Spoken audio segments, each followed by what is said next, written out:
আসসালামু আলাইকুম। সকল শিক্ষার্থীকে স্বাগত জানিয়ে শুরু করছি ম্যাথ ক্লাস। আজকে আমি ম্যাথ ক্লাসে সপ্তম শ্রেণীর গণিতের দ্বিতীয় অধ্যায় অনুশীলনী 2.3 পৃষ্ঠা নম্বর হচ্ছে 36, প্রশ্ন নম্বর হচ্ছে 17। এই অঙ্কটি সহজে সমাধান দেব।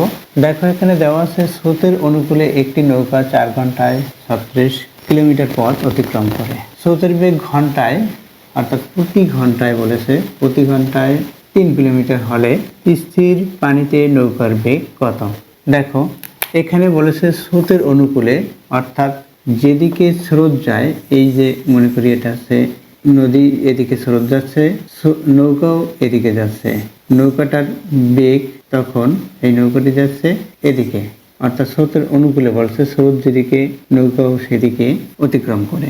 তাহলে স্রোতের অনুকূলে কি হবে? এখানে নৌকার বেগ এবং স্রোতের বেগ দুটিই থাকবে, অর্থাৎ স্রোত এর বেগ যেটা, তার সাথে নৌকার বেগ যোগ হবে, এটা হচ্ছে অনুকূল। আর প্রতিকূলে নৌকার বেগ মাইনাস স্রোতের বেগ, এভাবে হয়। স্রোতটা তখন বিপরীত দিকে, অর্থাৎ এদিকে যদি স্রোত যায়, নৌকা যদি এদিকে যায়, তখন প্রতিকূল হবে। আশা করছি প্রতিকূল বা অনুকূল তোমরা অবশ্যই জানো। দেখো তাহলে স্রোতের অনুকূলে 4 ঘন্টায় অতিক্রম করে 36 কিলোমিটার, অর্থাৎ 1 ঘন্টায়। তাহলে দেখো কিভাবে অঙ্কটি সমাধান করতে হয়। নম্বর 17, প্রথমে যা দেওয়া আছে সেটা লিখে নিয়ে তারপর অঙ্কটি সমাধান করতে হয়। আমি সরাসরি অঙ্কটি সমাধান দিচ্ছি। দেওয়া আছে যা সেটা না লিখেই, স্রোতের অনুকূলে নৌকাটি 4 ঘন্টা অতিক্রম করে 36 কিলোমিটার পথ, 36 কিমি পথ।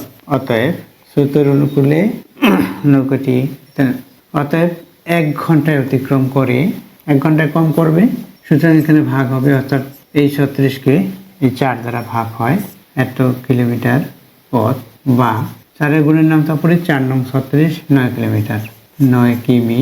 আমরা 9 কিলোমিটার পথ অতিক্রম করেছে সেটা বের করেছি 1 ঘন্টা অতিক্রম করে। এখন কি বের করব? দেখো স্রোতের বেগ প্রতি ঘন্টায় 3 কিলোমিটার, এটা তো দেওয়া আছে, আমরা এটা প্রথমে লিখে নেব যাতে দেওয়া আছে সেটা। এরপর দেখো এখানে তাহলে কিভাবে করতে হবে। স্রোতের অনুকূলে নৌকার বেগ, এটা একটা সূত্র, সুতরাং আমরা জানি স্রোতের অনুকূলে নৌকার বেগ সমান নৌকার গতিবেগ প্লাস স্রোতের গতিবেগ, নৌকার বেগ বা গতিবেগ যোগ স্রোতের গতিবেগ বা বেগ, স্রোতের গতিবেগ। এখন আমরা কি বের করবো? দেখো স্থির পানিতে নৌকার বেগ, অর্থাৎ যখন পানি স্থির থাকবে তখন নৌকার বেগ কত? এই যে 9 কিলোমিটার যে যায় সেটা হচ্ছে বা অতিক্রম করে, সেটা হচ্ছে স্রোতের অনুকূলে নৌকাটির বেগ। 1 ঘন্টায় 9 কিলোমিটার অতিক্রম করেছে। এখন এই 9 কিলোমিটার হচ্ছে অতিক্রম করেছে, তখন এর মধ্যে নৌকার গতিবেগ এবং স্রোতের গতিবেগ দুটিই ছিল।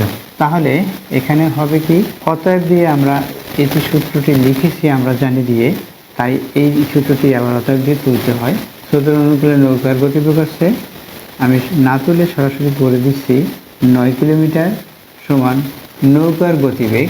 এখানে দেখো স্রোতের বেগ ঘন্টায় 3 কিলোমিটার, এই যে স্রোতের গতিবেগ ঘন্টায় 3 কিলোমিটার, নৌকার গতিবেগ বের হবে স্থির পানিতে যেটা নৌকার বেগ, সেটা হচ্ছে নৌকার গতিবেগ। এখানে আমরা স্থির পানিতে নৌকার বেগ এভাবে লিখতে পারি, যোগ স্রোতের গতিবেগ, অর্থাৎ যেখানে পানি স্থির থাকে তখন শুধুমাত্র নৌকার বেগেই থাকে। দেখো তাহলে এখানে স্রোতের অনুকূলে নৌকার বেগ 9 কিলোমিটার, নৌকার গতিবেগ অর্থাৎ স্রোতের বেগ প্রতি ঘন্টায় দেওয়া আছে, নৌকার গতিবেগ বের হবে, লিখি নৌকার গতিবেগ বা বেগ, গতিবেগ যোগ স্রোতের গতিবেগ ঘন্টায় কত? প্রতি ঘন্টায় বলেছে 1 ঘন্টায়, তাহলে 3 কিলোমিটার, এই 3 লিখলাম।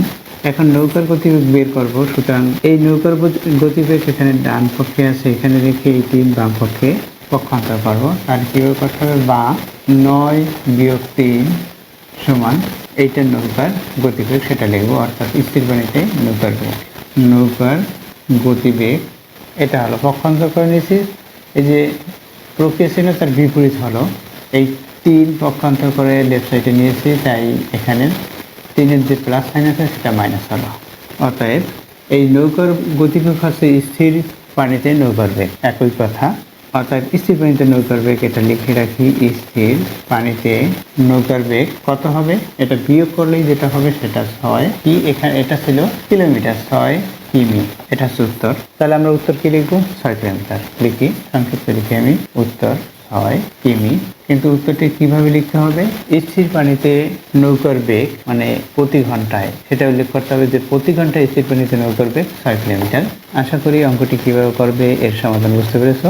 এতক্ষণ ম্যাথ ক্লাসের সাথে থাকার জন্য সকলকে ধন্যবাদ জানিয়ে আজকের মতো বিদায় নিচ্ছি।